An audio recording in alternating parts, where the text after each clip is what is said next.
雙眼，穿越漫長的黑夜，想像有你在身邊，就像擁有全世界。也許我們已經忘了時間，距離很遙遠。答應我，你一定要好好珍惜眼前，人藏最深的思念。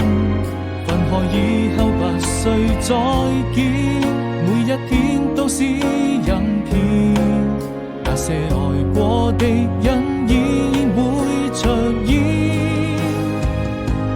當我閉上雙眼，穿越漫長的黑夜，一直在我心裏面，逐漸模糊的視線，而你就注定是我此生中最美的遇見，寫下彼此的相念，這熱的心從來